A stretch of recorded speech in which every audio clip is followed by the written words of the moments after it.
Hello दोस्तों, एक बार फिर स्वागत है आपका आपके चैनल रेड सनरे में। आज हम चर्चा करेंगे ऑप्टिकल आइसोमेरिज्म यानी प्रकाशिक समझौता के बारे में। दोस्तों, प्रकाशिक समझौता में आज हम चर्चा करेंगे non polarised light, polarised light और ये ऑप्टिकल आइसोमर क्या होते हैं। साथ में हम वीडियो के लास्ट में देखेंगे एक ट्रिक, समझेंगे एक ट्रिक जिसकी सहायता से आप आसानी से ऑप्टिकल आइसोमेरिज्म को याद कर पाएंगे। तो आइए सबसे पहले देखते हैं ऑप्टिकल आइसोमेरिज्म क्या होती है।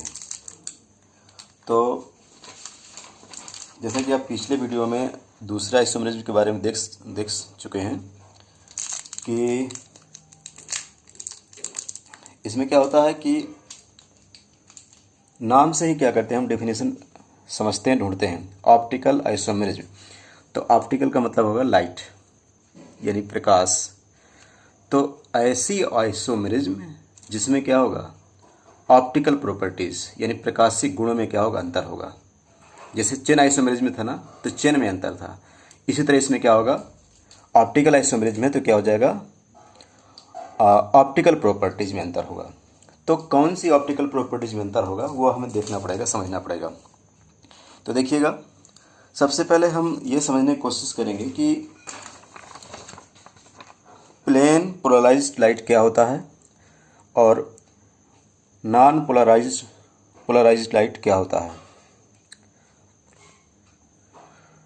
तो दोस्तों, मैं इसके विषय में आपको एक एग्जांपल बताना चाहूँगा।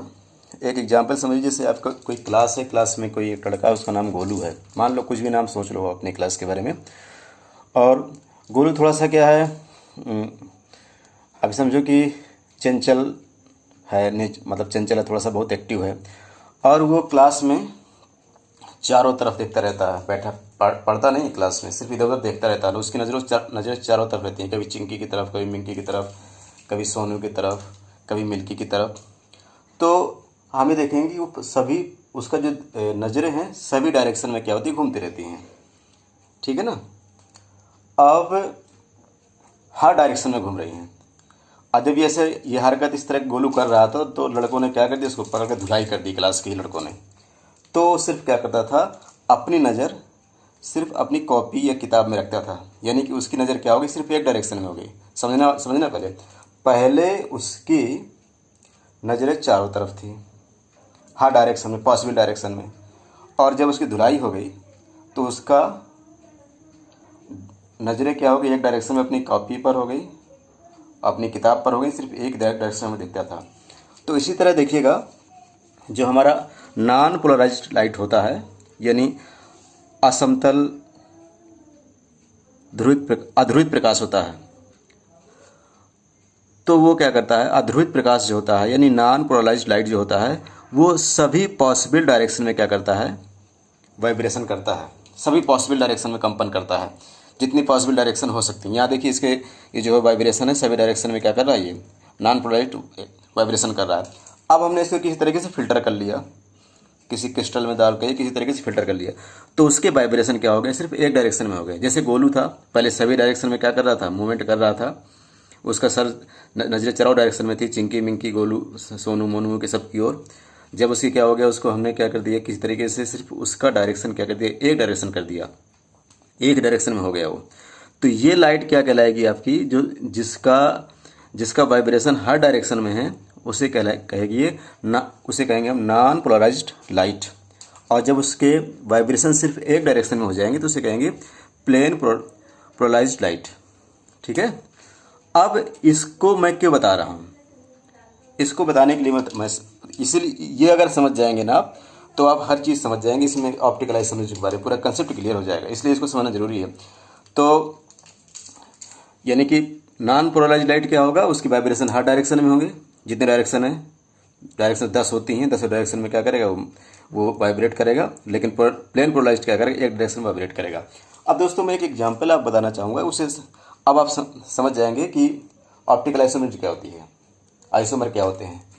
देखिए, अब एक टॉर्च लीजिए आप, और टॉर्च को किसी सरफेस पर या किसी सतह पर क्या करेंगे, या किसी दीवार पर मारेंगे आप, तो वो जो लाइट होगी, तो या तो दाईं तरफ मुड़ जाएगी, यानी कि राइट डायरेक्शन में मुड़ जाएगी, ये तो लेफ्ट डायरेक्शन में क्या हो जाएगा, वो मुड़ जाएगी।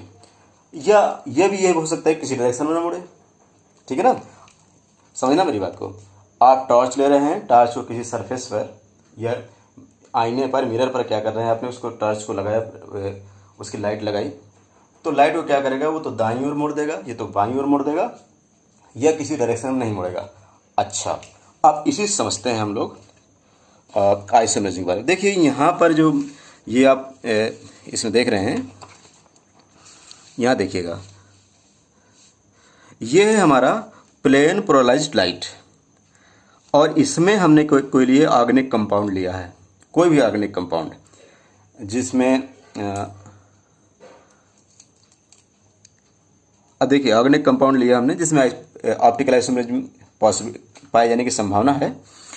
अब जैसे हमने ये प्लेन पोलराइज्ड लाइट को, ये कांच का बना हुआ बीकर है, हमने ये लाइट इसमें डाली, कौन सी लाइट, टॉर्च, जैसे मतलब मैं टॉर्च का एग्जाम्पल लिया था, प्लेन पोलराइज्ड लाइट हमने क्या कर दिया, डाला, और जैसे प्लेन पोलराइज्ड लाइट इसमें डालेंगे तो हो सकता है कि ये लाइट को क्या करे, लेफ्ट डायरेक्शन में मोड़ दे, यानी कि और शुद्ध भाषा में कहूँ मैं तो एंटी क्लॉकवाइज मोड़ सकता है।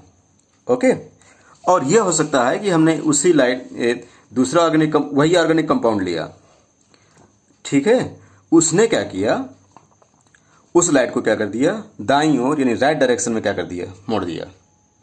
कहीं ना कहीं तो मोड़ेगा, ये तो कंफर्म है। अथवा ये हो सकता है कि हमने जब प्लेन पोलराइज्ड लाइट को उसी ऑर्गेनिक कंपाउंड में डाला तो उसने क्या किया, किसी डायरेक्शन में नहीं मोड़ा। तीन पॉसिबिलिटीज हो गई इसमें, ध्यान रखिएगा।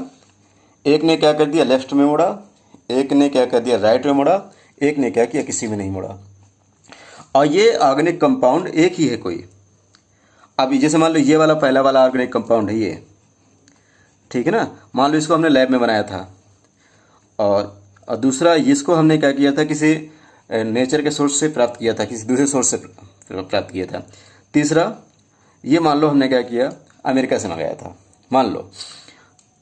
अब मैं एक एग्जांपल के तौर पर मान लेता हूँ कि ये आपका लैक्टिक एसिड है, हमने इसको लैब में बनाया, इसको नेचर से ऑब्टेन किया, और इसको हमने अमेरिका से मंगाया। तो ये लैक्टिक एसिड हमने जब इसमें हमने प्लेन पोलराइज्ड लाइट की टॉर्च लगाई तो इसने क्या कर दिया, इसको लेफ्ट साइड में मोड़ दिया।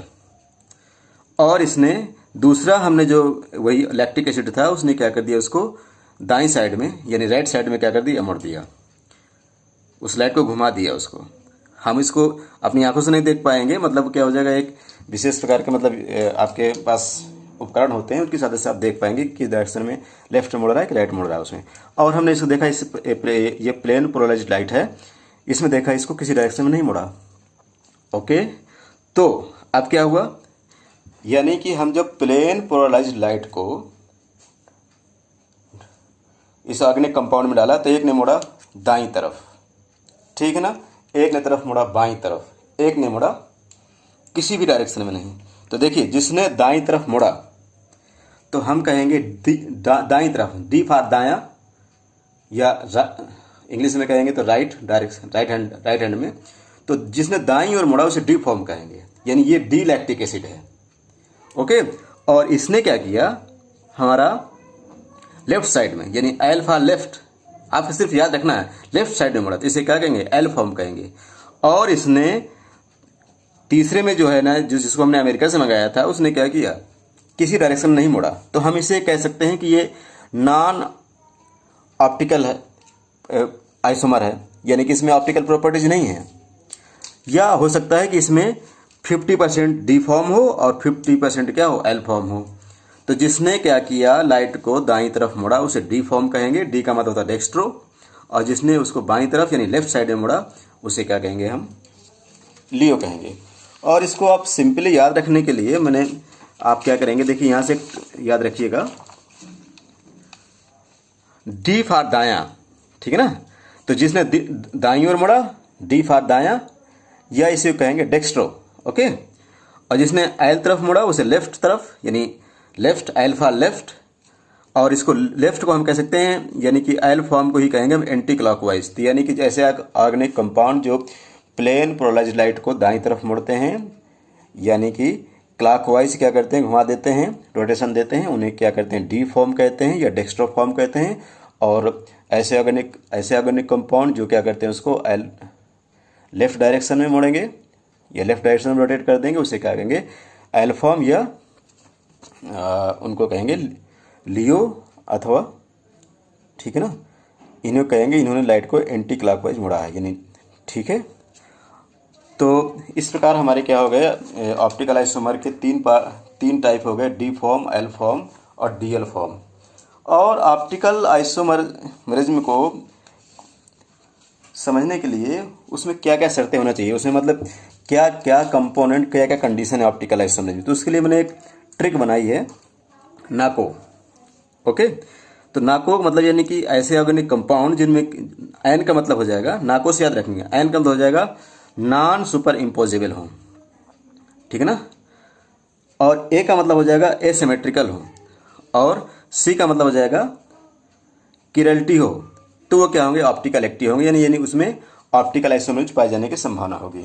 ओके, तो आप ऐसे ऑर्गेनिक कंपाउंड जो क्या हों, नॉन सुपर इम्पोजेबल हों, एसिमेट्रिकल हों, और जिसमें किरल्टी हो या किरल कार्बन प्रेजेंट हो, तो वो क्या होंगे, आप उसमें क्या होगा, ऑप्टिकल एक्टिव होने की संभावना है, यानी वो ऑप्टिकल आइसोमर हो सकते हैं।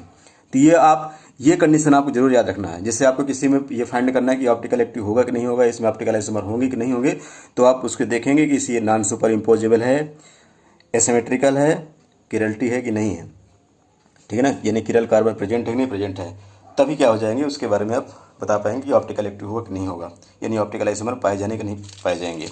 तो मुझे विश्वास है कि आपको ट्रिक्स अच्छी लगी होगी।